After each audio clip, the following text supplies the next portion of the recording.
Hi, welcome back to Future Fast. And once again, we have Desiree with us. And if you are here for the first time, please look up. There are two parts of the conversation where first one obviously covers the journey and part of what she is busy with. And second one talks about a lot of projects and opportunities for possibly you to collaborate with.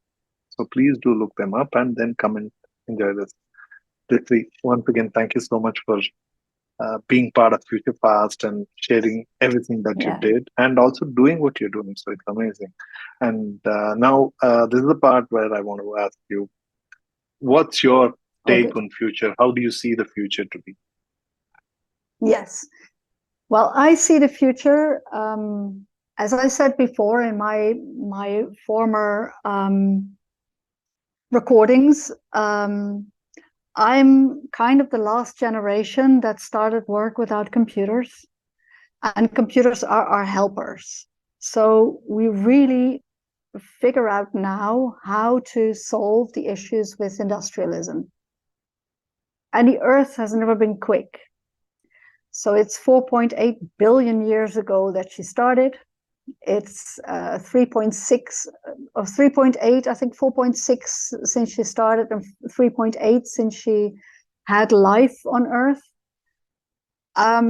So nature goes in cycles and never goes quick, and things come back in a different form. I'm convinced of that. If you look at pasts, if you look at futures, really everything has been done before, but in a different form. And if you look at old civilizations, and you are definitely part of one of those, the Vedic past, but there are many more past civilizations that were really advanced. And here in Indonesia, there are many examples as well. But also in South America, there are many examples. So I just don't believe that we have been only hunter-gatherers and very stupid, and now we're just very clever. No, there has been cleverness before, and we've done it all before. So let's go on that assumption, but now we have computers. And I see a lot of things happening that make me glad, make me happy, even as an environmentalist. Yes, the seas are full of plastic, but we have the ocean cleanup, and they really are cleaning it up in the flows of the rivers, at the mouth of the seas, even while we still have the stupid plastic thing going on. But then there's also the new plastics, and consumers will not even understand the difference. So it doesn't matter if they go consumerist or whatever. There will be new plastics, and they are called PHA and PEF at this moment, and they are bacteria enzymes, and they fully degrade. So they're very strong during lifespan, and they fully degrade afterwards, which is good. And then we have lots of technologies emerging that are also restoring. We are restoring big ecosystems in China, in the Sinai Desert, in India. Big mountains have been restored. We have technologies like Web3, like fire guardians, like solutions for wildfires, solutions for ocean replanting of corals. We have systemic designs. We have new economic ways of looking at things. Geopolitics will be a very big factor in that, and the current wars or war threats. And although they're not making me happy, sometimes threats need to be there to make people awake. So a lot of things are happening. I really hope that with the atomic bomb thing, for instance, and whole wars, that the big masculine countries, let me put it like that, China and Russia and America and India and also Brazil, and that they will keep each other in a kind of a balance. And then the communities, the people, they really need to do it. in their own area, their own cities, their own villages. A city is nothing more than a conglomerate of villages, so it's not that difficult. And then there's lots of things happening there with tiny forests in cities. It's an engineer from Asia, from India, by the way. There is sponge cities that are really solving the flood problem and making it into fresh drinking water, because that's another problem. You have people like us with the fire guardians, or the people who do it more in the remoter areas. You have sea restorers. You have in between the windmills, there will be seaweeds, and they will be really the motor of economies as new abundant materials. But if you want a local economy, you can also think about, it sounds stupid, but the economies are going nationalistic now again, because most economies now have a certain amount of wealth, and they will need to make assets in their currency, in their currency scope, to really make it a balanced economy and a currency.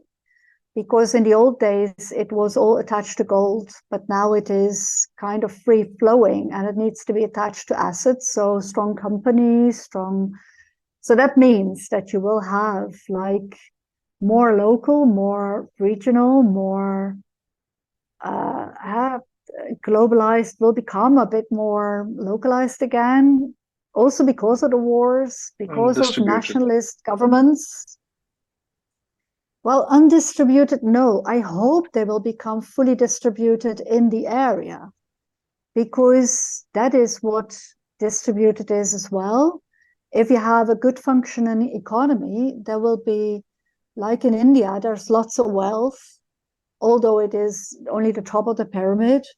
If it will become distributed over India, you will have really a very distributed economy within your currency zone. And then, of course, you will have the BRICS currencies. They are now looking at it. They hopefully will not make the same mistakes that we made when we made the euro, but they have the example. What we should have done in the euro is make it 4 directions and make it 4 wind directions. Because like Bernard Littard, the big money professor from Belgium again, he said he was on the Euro team, and he also got out of it, because he said that currency is culture, money is culture, so you can never detach it from culture. So I hope tokenization and the digital monies will make it different. But all these things will happen. And then there will be areas where everything will still be very connected to nature again, understanding that we are nature, connecting to that. But there will also be areas, I just posted today about a dystopian building in China with 20,000 people that do not need to go outside. Well, that might be a future as well. Some people will be happy in it. It has restaurants and work and nail salons and whatever, and you do not have to go outside. It's a possibility. It will not be my possibility, but I don't know what the future will bring. And for some futures, it might be like that. But at this moment, it may be in a way to prepare the community. If you have to set up a colony in Mars, that's how it should be, right? There is no way of going out. It can be a closed system. Of course, it can be a closed system, but I will never want to live like that. But maybe it is, I said in my post as well, maybe it is necessary in a really heated up planet. But I really hope that we can still do it differently, and then do it by restoring areas. As I said, it's the calculations that when you restore the Sinai Desert in Egypt, and they're really making economy with that as well, and also changing the Suez Canal at the same time. So it is really for the economy of Egypt. It's brilliant, a brilliant concept.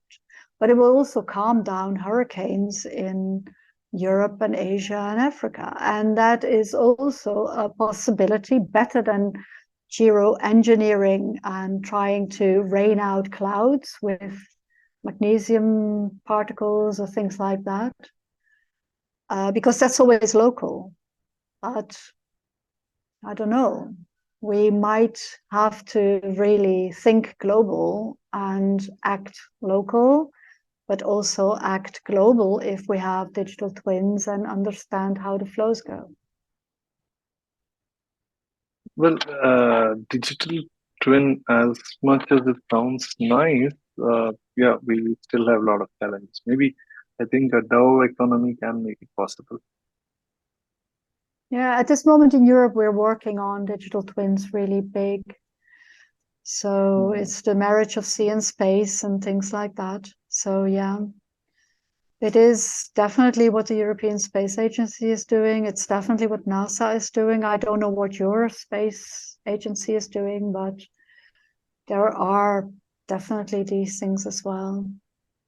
Oh, well, Indian Space Agency is doing quite a bit. It's maybe you kind of figured I should perhaps get somebody better informed to get to talk about it. But yes, I do keep following. There's a lot of interesting work happening there. So Desiree, can we close with some predictions for the future? Yes, well, I'm a grandma, so I will always have a positive outlook because I really want it for all our grandchildren. I think Asia is going to be hugely important in the future and will be dominant. That is not so good news for Europe. So I am European, and I will tell Europe how to be really making the economy of scope for the euro currency and how to do it in European countries as well. But of course, all these concepts can be copied in other climate zones and other ways and other zones and whatever. And I hope my work will outlive me. So that's a bit the thing. It's now all about legacy and trying to see that I get it out there in books or podcasts or I don't know, films or whatever, so that people can copy what has been done and can copy what is good and what is hidden in science right now. But I will also work a lot in this last 10 years of my career, and then maybe afterwards as well. I can't imagine ever being a pensioner, but yeah, it's going to be definitely about Europe for me. But Asia and the BRICS currencies are going to change a lot. The wars at this moment are changing a lot. I'm a bit worried there. As I said before, I hope that we will have learned from Nagasaki and everything that we should not press the button. One great man from India who was one of my teachers, Satish Kumar, he was one of the pacifists walking from India and going to all the world leaders with his peace tea. And he went and he met them all at that moment. And he said, if you have the inclination to press the button, take a cup of tea. And it was brilliant. It was in the 70s. He's an old man now, he's in his 80s, and he's still a wonderful figure of Ayurveda and philosophy and great futures for everybody. So I hope that. But then again, I think that America-China will be a problem. Then I think Asia will have a big problem with the China-Taiwan situation. Of course, Holland is involved in there as well because we have the monopoly of the machine makings for the chip, ASML. I really don't know what will happen there, but I do know that at this moment with the war in Ukraine and with Russia, that there are restrictions on who can have those machines and who not. So it will fire up competition and innovation, and in a way that's good. Let's fire it up. I'm not having any shares in ASML, so I'm not biased there. But yeah, let's see how we can do it with minimum material. That is my big aim. So I'm going at this moment for the light solutions. So AR, light, sound. Sound is also sonic waves. If you could have, I talked to the person who made the technology for sonic waves in washing machines. Sonic waves and UV light, not wash with water. You would have a huge stream of microplastics will not enter the rivers, and it would be such a huge solution. But he was shut down in his time by, he said, I made one big mistake. He said, I involved two corporates. He said, I involved Bosch for the washing machine, and I involved I think it was either Procter and Gamble or the other one for the washing smell, the washing liquid. And he said they shut me down immediately. And he said I could never, the technology is still in Holland. So if anybody's interested, I can tell you where to get it and scale it. But Wonderful. We'll yeah, take that up. it is. Yeah, that is maybe what I can give the world. I know so many technologies that are still hidden. Some of these people have died. Some of these companies have failed. I have not a stake in these companies. I have not a stake in whatever, just the technologies and just what I see that should scale. And then we can maybe make it work. I don't know. Let's see. Sure thing. I think that's what we could do. Like in Gita, it says that you do what you are meant to do or supposed to do. Don't worry about what the outcome is. So, thank you so much for having me. As I say, I can only have a positive outlook. I want all the children and all the grandchildren in the world to understand technology, to do a good STEM, but maybe even more important, STEAM education, which has arts in there as well, because arts changes hearts, I always say. It's really, art does it. correct. Art It makes keeps the balance right.